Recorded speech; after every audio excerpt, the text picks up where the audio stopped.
La Belle et la Bête, un conte de fées par Madame le Prince de Beaumont, 1711-1780, écrit en 1757.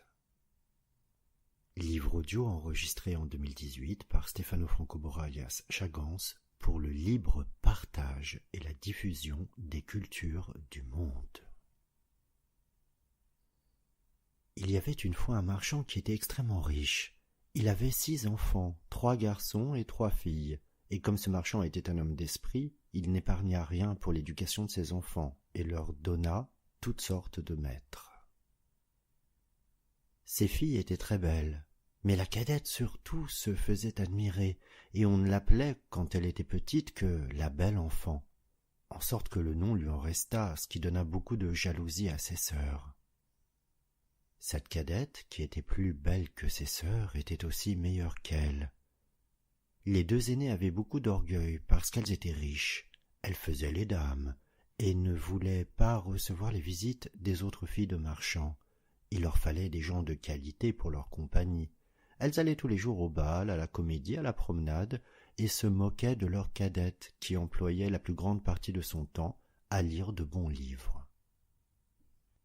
Comme on savait que ces filles étaient fort riches, plusieurs gros marchands les demandèrent en mariage. Mais les 2 aînées répondirent qu'elles ne se marieraient jamais, jamais à moins qu'elles ne trouvassent un duc, ou tout au moins un comte. La belle, et je vous l'ai dit, c'était du moins la plus jeune. La belle, dis-je, remercia tout bonnement ceux qui voulaient l'épouser. Mais elle leur dit qu'elle était trop jeune, et qu'elle souhaitait tenir compagnie à son père pendant plusieurs années. Tout d'un coup, le marchand perdit son bien, et il ne lui resta qu'une maison de campagne, bien loin de la ville. Il dit en pleurant à ses enfants qu'il fallait aller demeurer dans cette maison, et qu'en travaillant comme des paysans, ils y pourraient vivre. Ses 2 filles aînées répondirent qu'elles ne voulaient pas quitter la ville et qu'elles avaient plusieurs amants, qui seraient trop heureux de les épouser. Quoiqu'elles n'eussent plus de fortune, les bonnes demoiselles se trompaient. Leurs amants ne voulurent plus les regarder quand elles furent pauvres. Comme personne ne les aimait, à cause de leur fierté, on disait « Elles ne méritent pas qu'on les plaigne. Nous sommes bien aises de voir leur orgueil abaissé. Qu'elles aillent faire les dames en gardant les moutons. » Mais en même temps, tout le monde disait pour la belle « Nous sommes bien fâchés de son malheur. C'est une si bonne fille. Elle parlait aux pauvres gens avec tant de bonté. Elle était si douce, si honnête. » Il y eut même plusieurs gentilshommes qui voulurent l'épouser, quoiqu'elle n'eût plus un sou. Mais elle leur dit qu'elle ne pouvait se résoudre à abandonner son pauvre père dans son malheur et qu'elle le suivrait à la campagne pour le consoler et l'aider à travailler. La pauvre belle avait été bien affligée d'abord de perdre sa fortune, mais elle s'était dit à elle-même « Quand je pleurerai bien fort, mes larmes ne me rendront pas mon bien. Il faut tâcher d'être heureuse sans fortune. » Quand ils furent arrivés à leur maison de campagne, le marchand et ses 3 filles s'occupèrent à labourer la terre. La belle se levait à 4 heures du matin et se dépêchait de nettoyer la maison, d'apprêter à dîner pour la famille. Elle eut d'abord beaucoup de peine, car elle n'était pas accoutumée à travailler comme une servante, mais au bout de 2 mois, elle devint plus forte, et la fatigue lui donna une santé parfaite. Quand elle avait fait son ouvrage, elle lisait, elle jouait du clavecin, ou bien elle chantait en filant. Ses 2 sœurs, au contraire, s'ennuyaient à la mort. Elles se levaient à 10 heures du matin, se promenaient toute la journée et s'amusaient à regretter les beaux habits et les compagnies. « Voyez notre cadette, disait-elle entre elles, elle a l'âme basse et si stupide qu'elle est contente de sa malheureuse situation. » Le bon marchand ne pensait pas comme ses filles. Il savait que la belle était plus propre que ses vœux à briller dans les compagnies. Il admirait la vertu de cette jeune femme, et surtout sa patience, car les sœurs, non contentes de lui laisser faire tout l'ouvrage de la maison, l'insultaient à tout moment. Il y avait 1 an que cette famille vivait dans la solitude, lorsque le marchand reçut cette lettre par laquelle on lui marquait qu'un vaisseau manquait.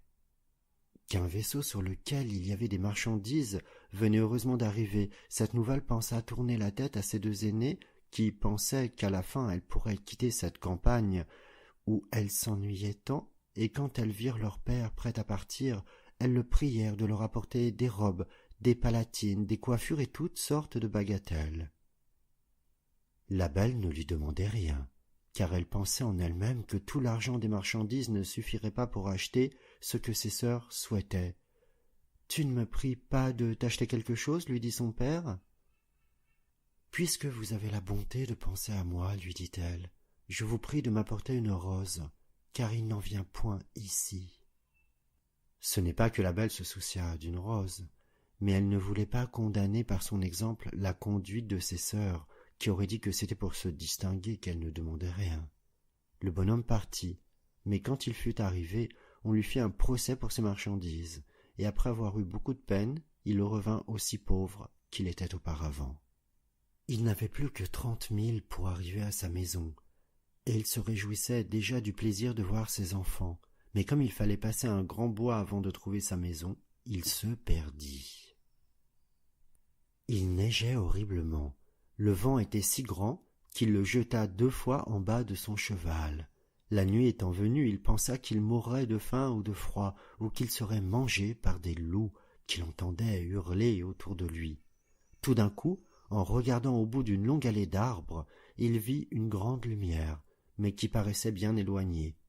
Il marcha de ce côté-là et vit que cette lumière sortait d'un grand palais qui était tout illuminé.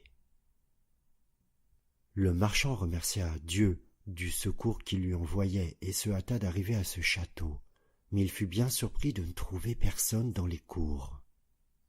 Son cheval, qui le suivait, voyant une grande écurie ouverte, entra dedans, et ayant trouvé du foin et de l'avoine, le pauvre animal, qui mourait de faim, se jeta dessus avec beaucoup d'avidité. Le marchand l'attacha dans l'écurie et marcha vers la maison, où il ne trouva personne, mais étant entré dans une grande salle, il y trouva un bon feu et une table chargée de viande, où il n'y avait qu'un couvert. Comme la pluie et la neige l'avaient mouillé jusqu'aux os, il s'approcha du feu pour se sécher, et disait en lui-même « Le maître de la maison ou ses domestiques me pardonneront la liberté que j'ai prise, et sans doute ils viendront bientôt. » Il attendit pendant un temps considérable, mais 11 heures ayant sonné sans qu'il vît personne, il ne put résister à la faim et prit un poulet qu'il mangea en 2 bouchées et en tremblant. Il but aussi quelques coups de vin, et devenu plus hardi, il sortit de la salle et traversa plusieurs grands appartements, magnifiquement meublés. À la fin, il trouva une chambre où il y avait un bon lit, et comme il était minuit passé et qu'il était là, il prit le parti de fermer la porte et de se coucher. Il était 10 heures du matin quand il se leva le lendemain, et il fut bien surpris de trouver un habit fort propre à la place du sien qui était tout gâté. « Assurément, dit-il en lui-même, ce palais appartient à quelque bonne fée qui a eu pitié de ma situation. » Il regarda par la fenêtre, et ne vit plus de neige, mais des berceaux de fleurs qui enchantaient la vue. Il rentra dans la grande salle où il avait soupé la veille et vit une petite table où il y avait du chocolat. « Je vous remercie, madame la fée, dit-il tout haut, d'avoir eu la bonté de penser à mon déjeuner. » Le bonhomme, après avoir pris son chocolat, sortit pour aller chercher son cheval, et comme il passait sous un berceau de roses, il se souvint que la belle lui en avait demandé une et cueillit une branche où il y en avait plusieurs. En même temps, il entendit un grand bruit et vit venir à lui une bête si horrible qu'il fut tout près de s'évanouir. « Vous êtes bien ingrat, » lui dit la bête d'une voix terrible. « Je vous ai sauvé la vie en vous recevant dans mon château, et pour ma peine vous me volez mes roses que j'aime mieux que toute chose au monde. Il faut mourir pour réparer cette faute.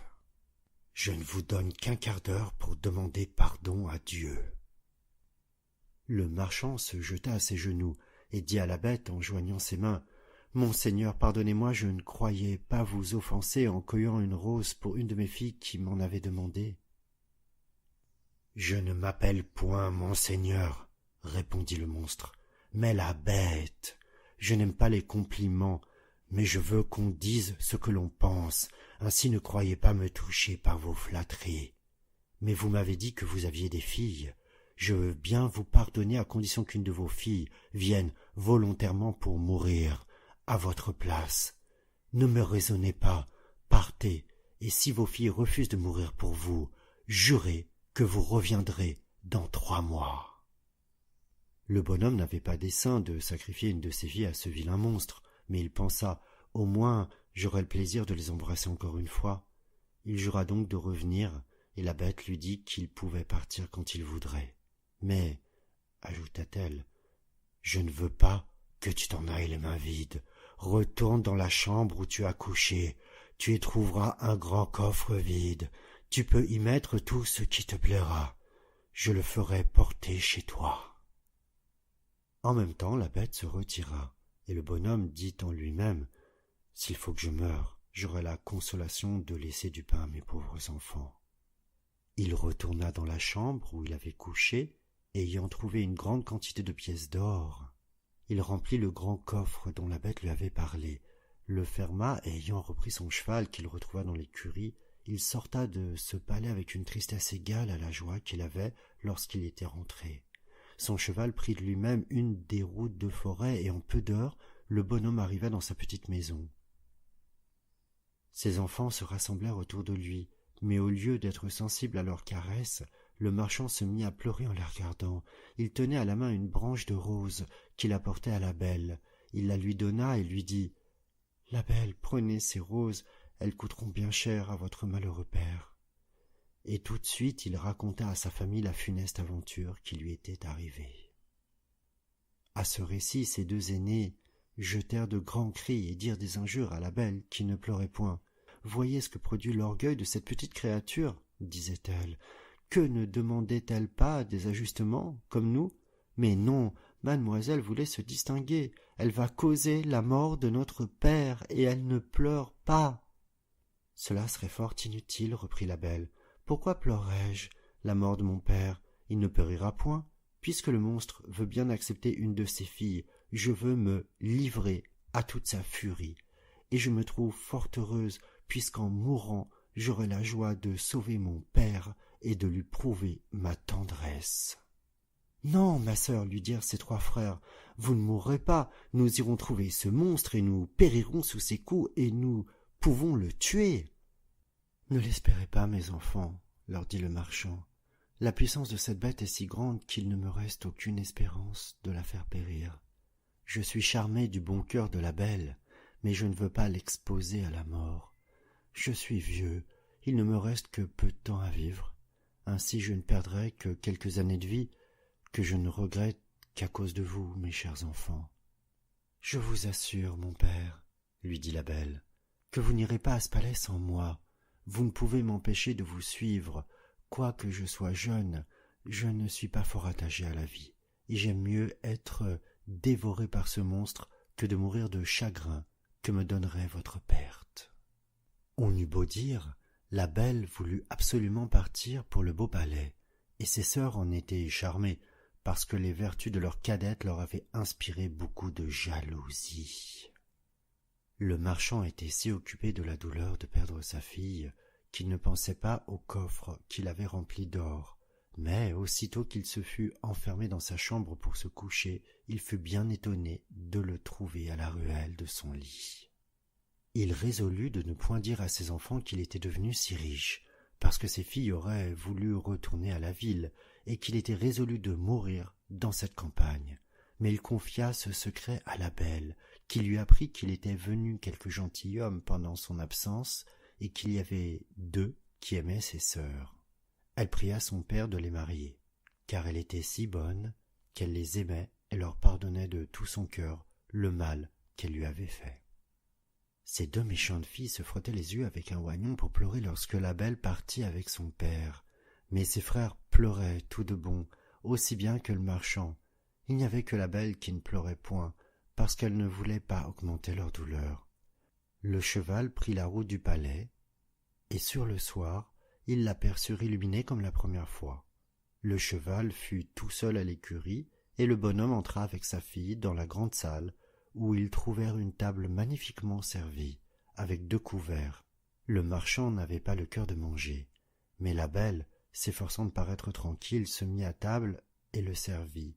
Puis elle disait en elle-même « La bête veut m'engraisser avant de me manger, puisqu'elle me fait si bonne chère. » Quand ils eurent soupé, ils entendirent un grand bruit, et le marchand dit adieu à sa pauvre fille en pleurant, car il pensait que c'était la bête. La belle ne put s'empêcher de frémir en voyant cette horrible figure, mais elle se rassura de son mieux, et le monstre, lui ayant demandé si c'était de bon cœur qu'elle était venue, elle dit en tremblant que oui. « Vous êtes bien bonne, » dit la bête, « et je vous suis bien obligée. Bonhomme, partez demain matin et ne vous avisez jamais de revenir. Adieu. »« Adieu, la bête, répondit-elle. Et tout de suite le monstre se retira. « Ah, ma fille, dit le marchand en embrassant la belle, je suis à demi-mort de frayeur, croyez-moi, laissez-moi ici. »« Non, mon père, lui dit la belle, avec fermeté, vous partirez demain matin, et vous m'abandonnerez au secours du ciel. Peut-être aura-t-il pitié de moi. » Ils furent se coucher, et croyaient ne pas dormir de toute la nuit, mais à peine furent-ils dans leur lit que leurs yeux se fermèrent. Pendant son sommeil, la vie vit une dame qui lui dit « Je suis bien contente de votre bon cœur, la belle. La bonne action que vous faites en donnant votre vie pour sauver celle de votre père ne demeurera point sans récompense. » La belle, en s'éveillant, raconta ce songe à son père. Quoiqu'il le consolât un peu, cela ne l'empêcha pas de jeter des grands cris quand il fallut se séparer de sa chère fille. Lorsqu'il fut parti, la belle s'assit dans la grande salle et se mit à pleurer aussi, mais comme elle avait beaucoup de courage, elle se recommanda à Dieu et résolut de ne point se chagriner pour le peu de temps qu'elle avait à vivre, car elle croyait fermement que la bête la mangerait le soir. Elle résolut de se promener en attendant et de visiter ce beau château. Elle ne pouvait s'empêcher d'en admirer la beauté, mais elle fut bien surprise de trouver une porte sur laquelle il y avait écrit « Appartement de la belle ». Elle ouvrit cette porte avec précipitation et fut éblouie de la magnificence qui y régnait. Mais ce qui frappa le plus sa vue, ce fut une grande bibliothèque, un clavecin, plusieurs livres de musique. « On ne veut pas que je m'ennuie, » dit-elle tout bas. Elle pensa ensuite, si je n'avais qu'1 jour à demeurer ici, on ne m'aurait pas fait une telle provision. Cette pensée ranima son courage. Elle ouvrit la bibliothèque et vit un livre où il y avait écrit en lettres d'or « Souhaitez, commandez, vous êtes ici, la reine et la maîtresse. » « Hélas, dit-elle en soupirant, je ne souhaite rien que de voir mon pauvre père et de savoir ce qu'il a fait à présent. » Elle avait dit cela en elle-même. Quelle fut sa surprise, en jetant les yeux sur un grand miroir, d'y voir sa maison, où son père arrivait avec un visage extrêmement triste. Ses sœurs venaient au-devant de lui, et malgré les grimaces qu'elles faisaient pour paraître affligées, la joie qu'elle avait de la perte de leur sœur paraissait sur leur visage. Un moment après, tout cela disparut, et la belle ne put s'empêcher de penser que la bête était bien complaisante et qu'elle n'avait rien à craindre d'elle. À midi, elle trouva la table mise, et pendant son dîner, elle entendit un excellent concert, quoiqu'elle ne vît personne. Le soir, comme elle allait se mettre à table, elle entendit le bruit que faisait la bête, et ne put s'empêcher de frémir. « La belle, » lui dit ce monstre, « voulez-vous bien que je vous voie souper ?» « Vous êtes le maître, » répondit la belle en tremblant. « Non, » répondit la bête, « il n'y a ici de maîtresse que vous. Vous n'avez qu'à me dire de m'en aller, et si je vous ennuie, je sortirai tout de suite. Dites-moi, n'est-ce pas que vous me trouvez bien laid ?»« Cela est vrai, » dit la belle, « car je ne sais pas mentir, mais je crois que vous êtes fort bon. »« Vous avez raison, » dit le monstre, « mais outre que je suis laid, je n'ai point d'esprit. Je crois bien que je ne suis qu'une bête. »« On n'est pas bête, » reprit la belle, « quand on croit n'avoir point d'esprit. Un sot n'a jamais su cela. »« Mangez donc, la belle, » lui dit le monstre, « et tâchez de ne point ennuyer dans votre maison, car tout ceci est à vous, et j'aurais du chagrin si vous n'étiez pas contente. »« Vous avez bien de la bonté, dit la belle, je vous avoue que je suis bien contente de votre cœur. Quand j'y pense, vous ne me paraissez plus si laid. »« Oh, dame, oui, répondit la bête, j'ai le cœur bon, mais je suis un monstre. »« Il y a bien des hommes qui sont plus monstres que vous, dit la belle, et je vous aime mieux avec votre figure que ceux qui, avec la figure d'homme, cachent un cœur faux, corrompu, ingrat. »« Si j'avais de l'esprit, dit la bête, je vous ferais un grand compliment pour vous remercier, mais je suis stupide, et tout ce que je puis vous dire, c'est que je vous suis bien obligée. » La belle soupa de bon appétit. Elle n'avait presque plus peur du monstre, mais elle manqua mourir de frayeur lorsque celui-ci lui dit « La belle, voulez-vous être ma femme ?» Elle fut quelque temps sans répondre. Elle avait peur d'exciter la colère du monstre en le refusant. Elle lui dit pourtant en tremblant « Non, la bête. » Dans le moment, ce pauvre monstre voulut soupirer, et il fit un sifflement si épouvantable que tout le palais en retentit. Mais la belle fut bientôt rassurée, car la bête, lui ayant dit tristement « Adieu donc, la belle !» sortit de la chambre en se retournant de temps en temps pour la regarder encore. La belle, se voyant seule, sentit une grande compassion pour cette pauvre bête. « Hélas, disait-elle, c'est bien dommage qu'elle soit si laide, elle est si bonne. » La belle passa 3 mois dans ce palais avec assez de tranquillité.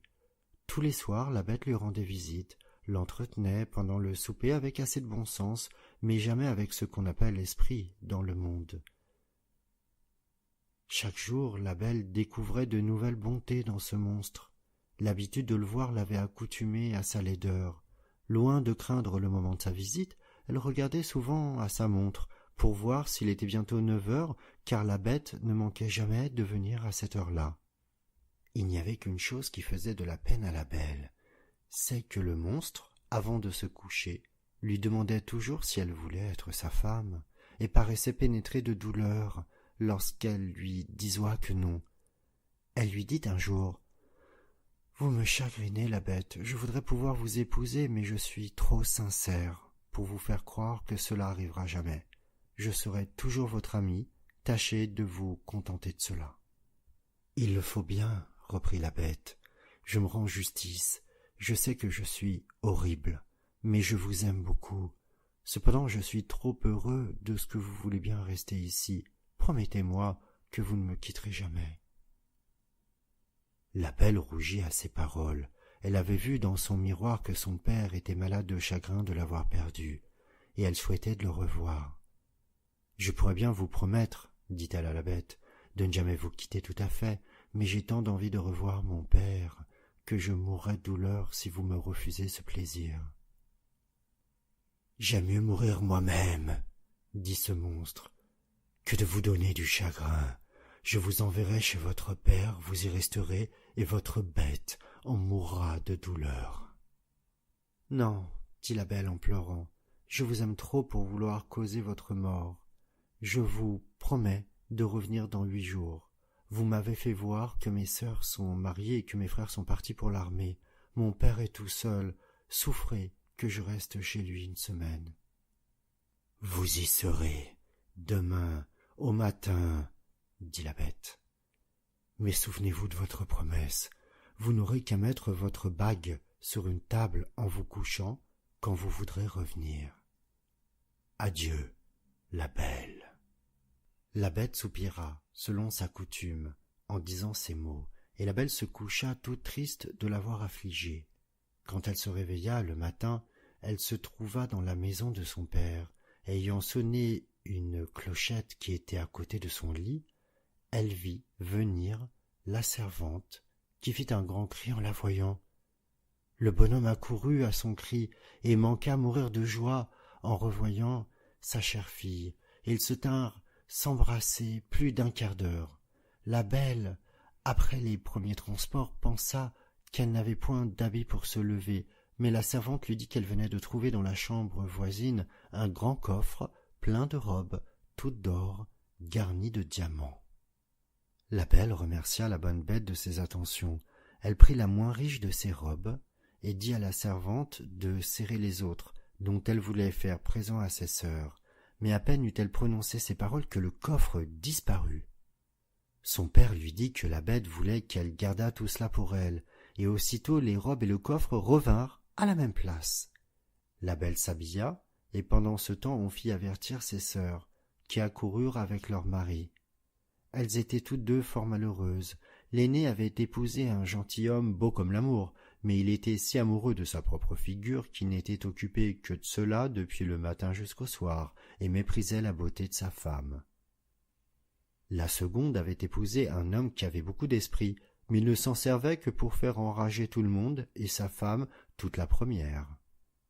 Les sœurs de la belle manquèrent de mourir de douleur quand elles la virent habillée comme une princesse, et plus belle que le jour.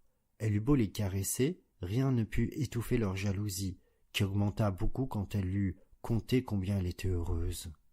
Ces deux jalouses descendirent dans le jardin pour y pleurer tout à leur aise, et elles se disaient « Pourquoi cette petite créature est-elle plus heureuse que nous? Ne sommes-nous pas plus aimables qu'elle ?»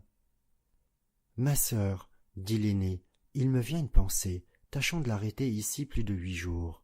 Sa sotte bête se mettra en colère de ce qu'elle lui aura manqué de parole, et peut-être qu'elle la dévorera. »« Vous avez raison, ma sœur, répondit l'autre, pour cela il lui faut de grandes caresses. » Et ayant pris cette résolution, elles remontèrent et firent tant d'amitié à leur sœur que la belle en pleura de joie. Quand les 8 jours furent passés, les 2 sœurs s'arrachèrent les cheveux et firent tant les affliger de son départ qu'elle promit de rester encore 8 jours. Cependant la belle se reprochait le chagrin qu'elle allait donner à sa pauvre bête, qu'elle aimait de tout son cœur, et elle s'ennuyait de ne plus la voir. La 10e nuit qu'elle passa chez son père, elle rêva qu'elle était dans le jardin du palais et qu'elle voyait la bête couchée sur l'herbe et prête à mourir, qui lui reprochait son ingratitude. La belle se réveilla en sursaut et versa des larmes. « Ne suis-je pas bien méchante, disait-elle, de donner du chagrin à une bête qui a pour moi tant de complaisance? Est-ce sa faute si elle est si laide et si elle a peu d'esprit? Elle est bonne, cela vaut mieux que tout le reste. Pourquoi n'ai-je pas voulu l'épouser? Je serais plus heureuse avec elle que mes sœurs avec leurs maris. Ce n'est ni la beauté ni l'esprit d'un mari qui rendent une femme contente, c'est la bonté du caractère, la vertu, la complaisance, et la bête a toutes ces bonnes qualités. Je n'ai point d'amour pour elle, mais j'ai de l'estime, de l'amitié et de la reconnaissance. Allons, il ne faut pas la rendre malheureuse, je me reprocherai toute ma vie mon ingratitude. » À ces mots, la belle se lève, met sa bague sur la table et revient se coucher. À peine fut-elle dans son lit qu'elle s'endormit, et quand elle se réveilla le matin, elle vit avec joie qu'elle était dans le palais de la bête. Elle s'habilla magnifiquement pour lui plaire et s'ennuya à mourir toute la journée, attendant 9 heures du soir, mais l'horloge eut beau sonner, la bête ne parut point. La belle, alors, craignit d'avoir causé sa mort. Elle courut tout le palais en jetant de grands cris. Elle était au désespoir. Après avoir cherché partout, elle se souvint de son rêve et courut dans le jardin vers le canal où elle l'avait vu en dormant. Elle trouva la pauvre bête étendue sans connaissance, et elle crut qu'elle était morte. Elle se jeta sur son corps sans avoir horreur de sa figure, et sentant que son cœur battait encore, elle prit de l'eau dans le canal et lui en jeta sur la tête. La bête ouvrit les yeux et dit à la belle « Vous avez oublié votre promesse. Le chagrin de vous avoir perdu m'a fait résoudre à me laisser mourir de faim. Mais je meurs content puisque j'ai le plaisir de vous revoir encore une fois. »« Non, ma chère bête, vous ne mourrez point, lui dit la belle. Vous vivrez pour devenir mon époux. Dès ce moment, je vous donne ma main, et je jure que je ne serai qu'à vous. Hélas, je croyais n'avoir que de l'amitié pour vous, mais la douleur que je sens me fait voir que je ne pourrai vivre sans vous voir. » À peine la belle eut-elle prononcé ces paroles qu'elle vit le château brillant de lumière. Les feux d'artifice, la musique, tout lui annonçait une fête. Mais toutes ces beautés n'arrêtèrent point sa vue. Elle se retourna vers sa chère bête, dont le danger la faisait frémir. Quelle fut sa surprise! La bête avait disparu. elle ne vit à ses pieds qu'un prince plus beau que l'amour, qui la remerciait d'avoir fini son enchantement. Quoique ce prince méritât son attention, elle ne put s'empêcher de lui demander où était la bête. « Vous la voyez à vos pieds, lui dit le prince. Une méchante fée m'avait condamné à rester sous cette figure jusqu'à ce qu'une belle fille consentît à m'épouser, et elle m'avait défendu de faire paraître mon esprit.